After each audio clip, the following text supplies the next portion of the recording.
It's true. This past May, I flew to Spain to go on this short 500-mile walk. It's called the Camino de Santiago. Are any of you familiar with the Camino? Oh my gosh, a number of you. This is a bright group. It might be one of the brightest groups I've ever spoken to. And I don't say that to all the groups. Actually, I do, George, but I don't mean it. But today, I mean it. I flew to Paris, France, and took a train down to a little village in southern France called Saint-Jean-Pied-de-Port. It's the most popular starting spot for the Camino. And you start in southern France in this little village, and you're up and over Mount Lepideur and into Spain, and you walk across northern Spain, and approximately 31 days later, you arrive in front of the Cathedral of Santiago. I first did this walk in 2008. And then in 2014, and then in 2017, this spring.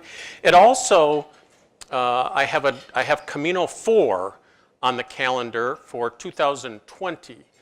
If any of you want to join me, August 29th through October 7th. I share that with you so you have time to get ready. One of the things that I've learned in this experience, whether it's the Camino or something else that might be meaningful to you, is to always have something to look forward to on the calendar. And I'm not talking about your long weekend to Vegas or, you know, some of those normal things, you know, but that you always have something that's meaningful and rich and that you can look forward to. I think it's a momentum keeper. A momentum keeper or a momentum holder. We ride the roller coaster of ups and downs from a momentum perspective, and always have, no matter what's going on in my world, and I've ridden the roller coaster of ups and downs, the good, the bad, the ugly, and the great. I've been in business now for 35 years. I had a job once for about 6 months, and I found out at a very early age that I was unemployable. I was inspired by the 2 words, "you're fired," which is not so bad unless you're 21. And I've been on my own for the last 35 years, and I've experienced the good, the bad, the ugly, and the great, and I wouldn't trade it for anything. In fact, I think even more today than in 1983. There has never been a better time to be on your own. There's never been a better time to be on your own. And it's one thing, we don't have the time to go around the room, but I would suspect that whether it's in this profession that you are in or another profession that you are in, you know what it's like to have a great month or a great quarter or even the best year of your career. And then before long, you're in a bit of a valley again. And sometimes we think we get to a place and we think that momentum is going to remain, it's going to stay. And then pretty soon we wake up one day and it's like, what happened? You know, where did that energy go? I mean, we're coming into the end of the year, and I heard you say, Chum, that you want to finish strong. And that would be pretty normal. That, in my mind, that would be silly. Because maybe the greatest thing that you could do is not look at December as the last month of the year. Imagine if you looked at December as the first month of the coming year. How long do you feel New Year's resolutions tend to last? A month? 5 days. 2 months, couple weeks. I had someone say to me not long ago, Mark, until my next meal. We know that on average, New Year's resolutions tend to last about 5 days. In fact, the third Monday of January is considered the most depressing day of the year. It's referred to as Blue Monday. CNN will do a short clip on it come the third Monday of January, and it's that day of the year where the holidays are over, everybody's gone, you're glad everybody's gone, and what I refer to as you reset your counters to 0 on January 1st. That is the number one moment of renewal in the course of the year. But before long, we're sort of in that valley, and we're back to our similar or same attitudes, habits, beliefs, and behaviors that we had the second week of December or the third week of October. And we started the year with good intentions. In fact, there are 3 natural moments of renewal in your year. What would you suppose they would be? This is the audience interaction part of the program. New Year's Eve. September what? September 1st, back to school. Birthday is a great moment of renewal. I like to live in a world of 2 or more right answers. Pardon? First day of spring for you. Anniversaries. Typically, the 2 most common moments of renewal over the course of the year are January 1st and Labor Day. There's something about the end of summer and Labor Day and back to school, whether you have kids or not, whether you go to school or not, the summer's over. I don't know about you, but I don't take summers off. I still have to work. But somehow we get through Labor Day weekend, and it's like, now I'm going to hit it hard for the rest of the year. The third most important day of renewal would be today. Today. The decisions you make and the steps that you take today will ultimately take you where you want to go, or they won't. I developed a concept a number of years ago, and the short story is throw away the concept of the calendar year. It's good for nothing. It's typically the way we compute our finances and our taxes, and it's the passing of the seasons. But someone at some point said we should set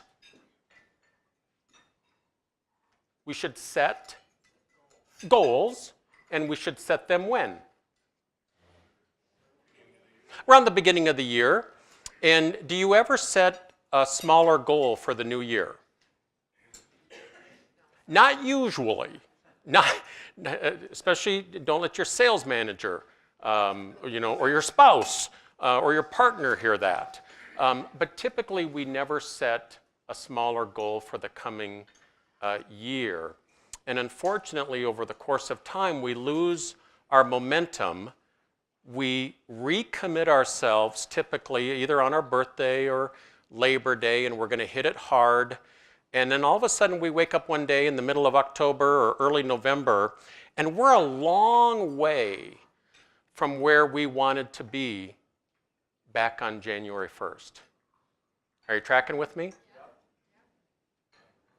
And then whether you consciously or unconsciously, you shift down. Oh, you're going to give it your best for the rest of the year, but the holidays are right around the corner.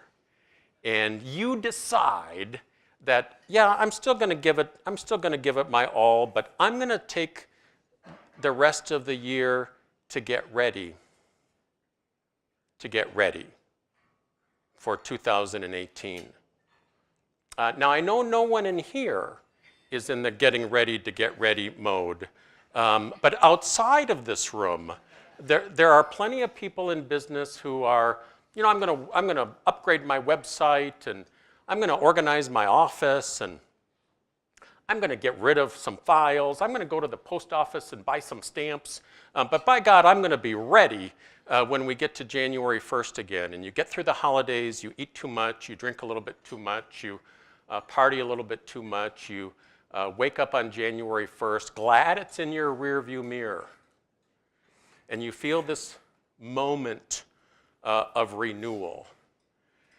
And at this point, you're gonna give it everything you got. And you make what I refer to as the great commitment. This year is going to be different. And 5 days later, you're right back to center. You may be unique in God's eyes. You're not in mine. Because we've all been there. And all of a sudden, by the third week of January, we're kind of right back. We're right back. But if you always have something to look forward to, no matter how miserable I am, or no matter how tired or frustrated, or if I've been let go, or I lost an opportunity, I've always got that momentum keeper. I've got something in the future to look forward to. On my very first Camino, I had just completed my term of service as the president of the National Speakers Association, a group of 3,500 professional speakers and no listeners.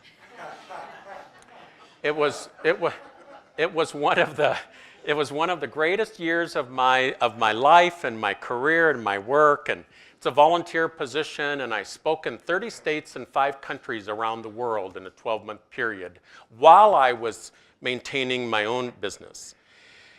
And in early August of 2008, we had our annual meeting in New York at the Marriott Marquis, Times Square. Amazing experience, 2,100 speakers from around the world. And when it was done, I thought I would come back to Minneapolis and rest up for a long weekend, and I would be right back to center. Only for the first time in my career, I understood what it meant to be burned out. And 30 days later, I was still on fumes, maybe not even fumes. And I shaved my head bald, shiny bald. I thought that would be a cool thing to do. I had always wanted to do that. I shaved my head shiny bald. I put a backpack on for the first time in my life. For those of you that have backpacks at home, or if you don't, imagine with me, what do you suppose you do when you're packing your backpack for the first time in your life? You put too much stuff in it. This had been on my calendar for 2 years. I had planned it out in detail. But the morning I was supposed to fly to Paris, it was as if my brain went out my ear. There are no stores in Spain.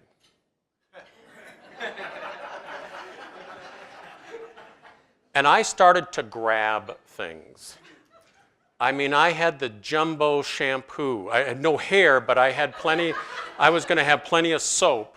I had the jumbo quantity box of Q-tips. Wanted to make sure I had clean ears. I grabbed 5 books. I thought I'll catch up on some reading along the way. And I flew to Paris, and if you can imagine this, a bald, burned out Marc LeBlanc with too much in his backpack, that was me. And I took a train down to southern France, and on the morning that I was to start, it started to rain. And the Camino doesn't break you in gently. You're up and over 3 mountains in 30 days, and the very first day is physically the most demanding. You're up and over Mount Lapeter. And you're not even leaving the little village of Saint Jean, and you're starting to ascend Mount Lapeter. I hadn't gone 2 miles and I thought I was going to die. And I began to think, people have been walking the Camino for over 1,000 years. If I was a farmer along this way, I would set up a bench alongside the road, maybe serve lemonade or iced tea. On average, 100 people a day, every day of the year, start this walk. And I hadn't gone 2 miles in the rain, and there around a bend was a bench alongside the road. It was actually set back a bit in the ditch. And I couldn't believe that I was stopping for a break after about 2 miles. And I took my backpack off, it's raining, I sit down on this bench, and I'm actually sitting in a little bit of a dump because people who had stopped here figured if I got to carry something for 500 miles, every ounce counts. There were all kinds of things on the ground. And I sat on that bench and I began to think about my life and my work and the good and the bad and the ugly and the great. And I couldn't believe it. And I've had all of that in both my business and my personal life. And I was doing well. And when all of a sudden it hit me, I had 498 miles to go. And that is instant depression. And I immediately began to think about how might I get out of this? Maybe I could walk back 2 miles, take a bus to Barcelona, and just hang out for 5 weeks. No one would ever know. And I don't know how long I sat on that bench in the rain, and pretty soon I stood up, I put my backpack back on, and 33 days later, and 500 miles, and over 1 million steps across northern Spain, I arrived in front of the Cathedral of Santiago. It was the most grueling and the most profound experience of my life. What has happened for me since October 11th of 2008 has been nothing short of astounding. So much so that I went back in 2014 and again in 2017. But let me take you back to that very first night. I'd gone up and over Mount Lapeter, landed in a little village called Roncesvalles in northeastern Spain, and one of the most common questions I get is, where do you stay along the way? And you stay in these hostels called refugios, and they're about $10 a night, and you have a walker's passport. You have to be a registered walker of the Camino to stay in one of these refugios. And I stumbled into this converted monastery, and I paid my $10 or $5 maybe at that time, and wasn't sure what to expect, and said, well, where might my room be? And the woman said, well, turn around, buddy. And I turned around, and there were 60 bunk beds. And it was full that night. Do the math. That's 120 people in one room overnight, ages 20 to 70. That is a symphony of sounds during the night like you can't imagine.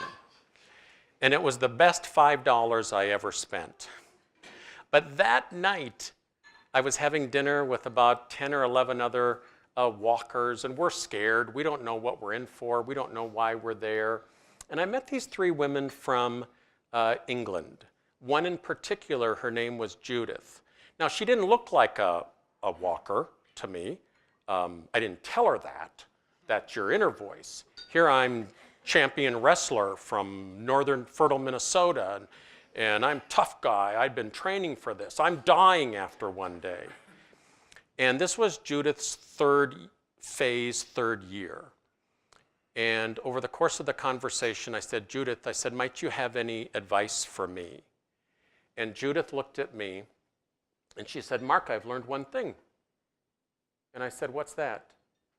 And she said, no matter how badly your feet are bruised and blistered and bleeding, she said, you can always take one more step. You can always take one more step. I have grown up in the National Speakers Association. I have listened to and had lunch with and learned from the best of the best. Norman Vincent Peale and Art Linkletter and Jack LaLanne and Jim Tunney and Ira Hayes and Og Mandino and you name it, I've heard them, know them, met them, spent time. I've heard every miserable motivational quote in the history of the world. Nothing ever inspired me more than the words of the great Judith, you can always take one more step.